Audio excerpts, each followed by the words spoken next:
Hola, saludos para todos ustedes. Les damos la bienvenida a este canal Viviendo en la Palabra. Lección de Escuela Sabática, lección 5. El testimonio de los samaritanos. Versículo para memorizar, Juan 4:42. Y decían a la mujer: ya no creemos solo por tu palabra, sino porque nosotros mismos lo hemos oído. Y sabemos que en verdad este es el Salvador del mundo. ¿Quiénes eran los samaritanos?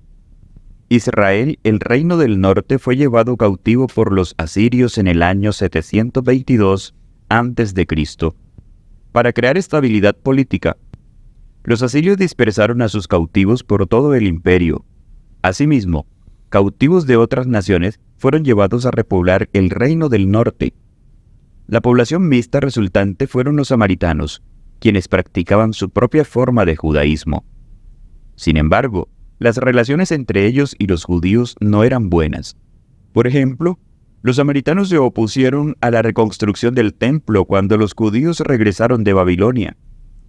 Los samaritanos, mientras tanto, habían construido su propio templo en el monte Gerizim. Pero este templo fue destruido por el gobernante judío Juan Hircano en el año 128 a.C. En la época de Cristo, esta animosidad continuaba. Los judíos evitaban Samaria en la medida de lo posible. Aunque las relaciones comerciales eran posibles, cualquier otro tipo de interacción era tabú. Los judíos no pedían nada prestado a los samaritanos ni recibían favores de ellos. En este contexto, Juan narra el encuentro entre Jesús, la mujer junto al pozo y los habitantes de la ciudad samaritana de Sicar. Estudio para el día domingo.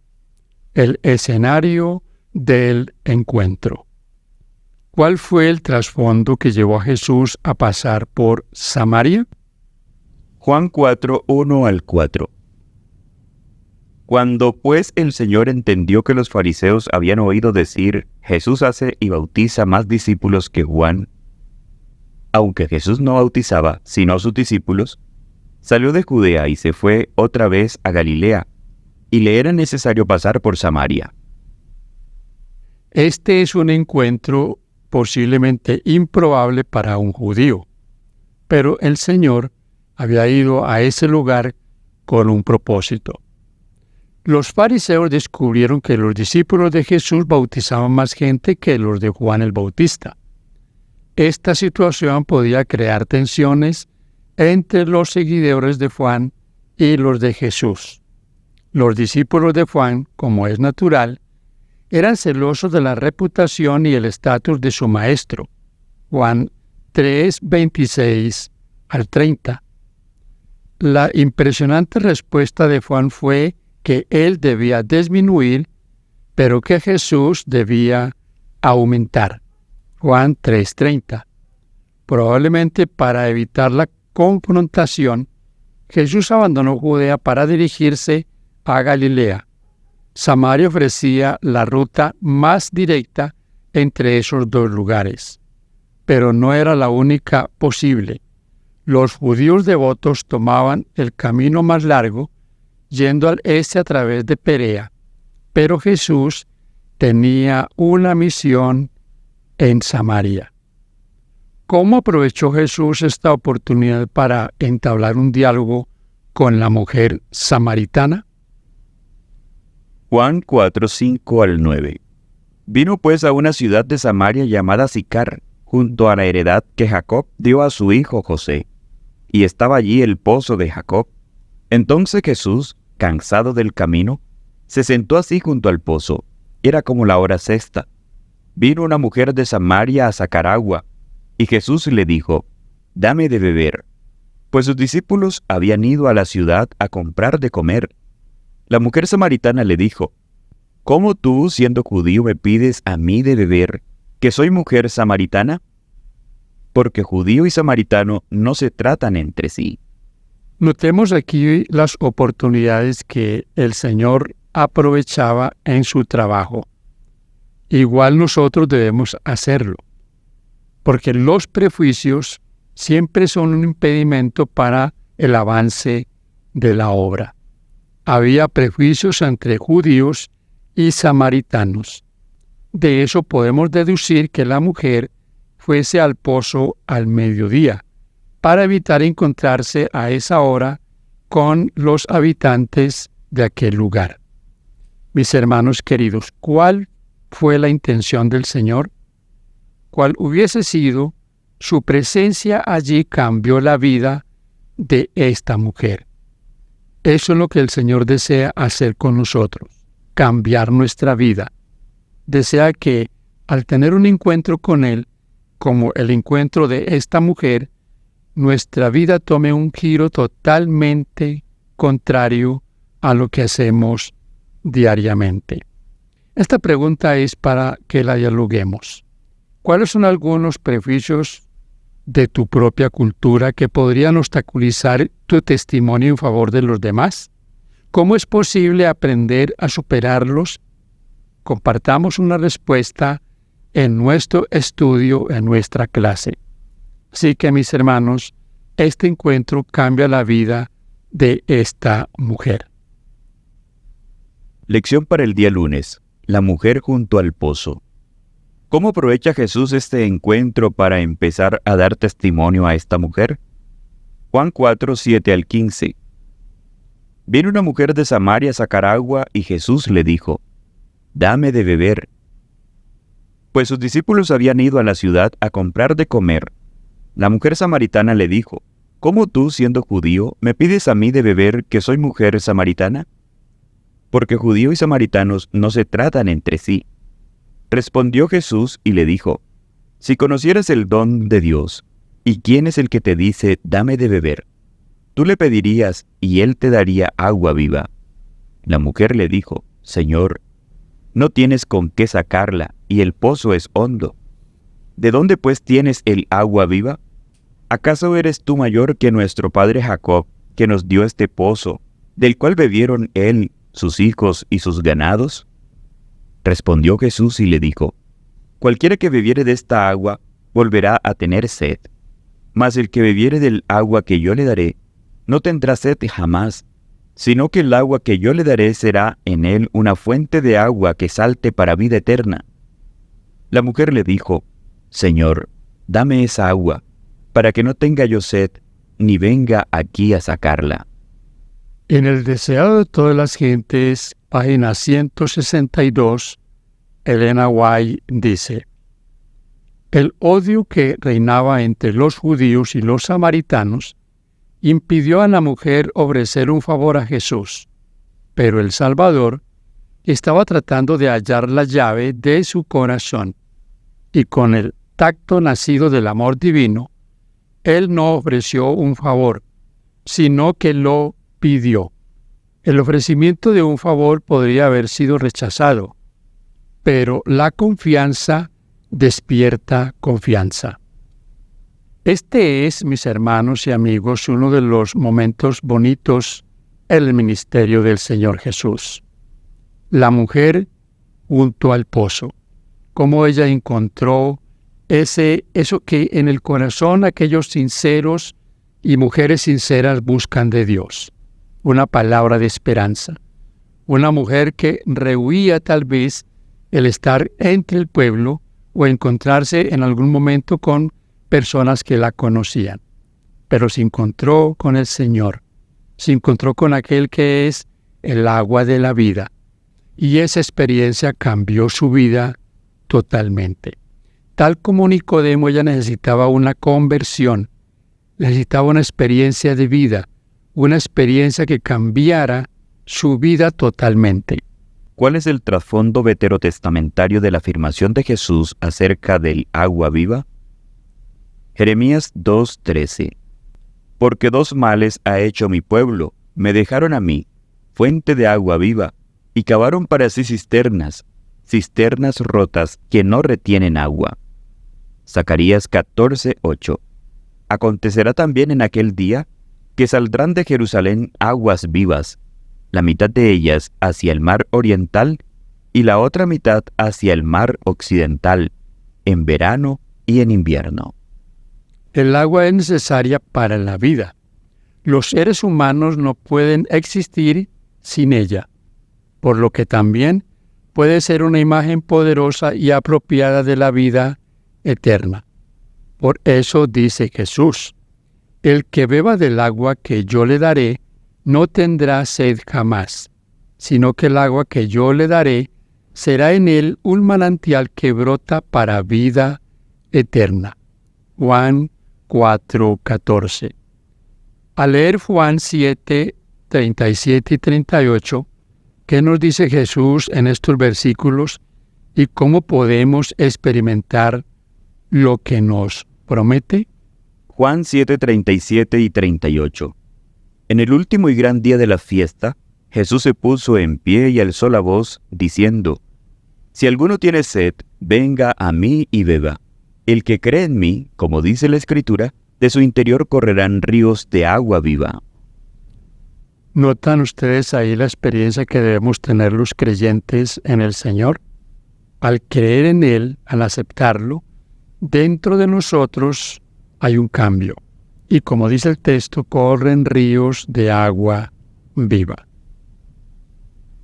Lección para el día martes. Señor, dame de esa agua. Esparciré sobre ustedes agua limpia, y serán limpiados de todas sus inmundicias y de todos sus ídolos. Les daré un corazón nuevo, y pondré un espíritu nuevo dentro de ustedes. Quitaré de su carne el corazón de piedra, y les daré un corazón de carne. Pondré mi espíritu dentro de ustedes, y haré que anden en mis mandamientos, que guarden mis normas y las cumplan. ¿De qué manera refleja Ezequiel 36, 25 al 27, las verdades que Jesús trataba de comunicar a Nicodemo y a la mujer junto al pozo? ¿Saben ustedes, mis hermanos, que el Antiguo Testamento y el Nuevo Testamento tienen el mismo mensaje? Ezequiel 36 es un nuevo nacimiento, un corazón nuevo, un cambio de vida. Y solo se puede encontrar este cambio cuando tenemos un encuentro con el Señor. Ahí se produce esta maravilla. Tenemos los dos casos, el caso de Nicodemo, y en ambos casos ocurre la misma experiencia. Nicodemo necesitaba cambiar, nacer de nuevo. El Señor Jesús le dice, es necesario nacer de nuevo. A la mujer, el Señor le dice que debe tomar esa agua, el agua que Él le va a dar.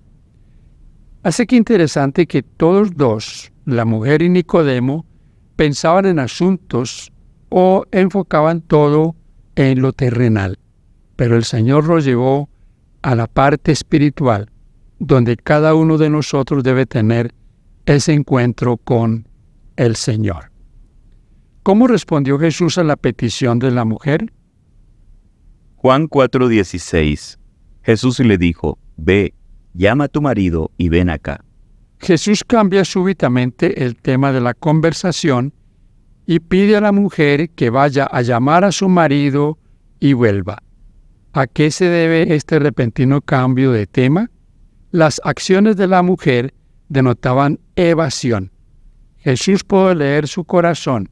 Ella debía de afrontar su situación para ser sanada de su condición. Antes que esa alma pudiera recibir el don que él anhelaba concederle, debía ser inducida a reconocer su pecado y su Salvador. Deseado de todas las gentes, página 164. Estas dos experiencias de estas dos personas deben marcar también la vida de cada uno de nosotros. Es necesario nacer de nuevo. Es necesario tomar del agua de la vida. Lección para el día miércoles. La revelación de Jesús. ¿Qué hizo Jesús para mostrar a esta mujer que conocía sus secretos más profundos? ¿Y cómo respondió ella? Juan 4:16 al 24. Jesús le dijo: Ve, llama a tu marido y ven acá. Respondió la mujer y dijo: No tengo marido. Jesús le dijo: Bien has dicho, no tengo marido, porque 5 maridos has tenido y el que ahora tienes no es tu marido. Esto has dicho con verdad. Le dijo la mujer: Señor, me parece que tú eres profeta. Nuestros padres adoran en este monte, y vosotros decís que en Jerusalén es el lugar donde se debe adorar. Jesús le dijo: Mujer, créeme, que la hora viene cuando ni en este monte ni en Jerusalén adoraréis al Padre. Vosotros adoráis lo que no sabéis. Nosotros adoramos lo que sabemos, porque la salvación viene de los judíos.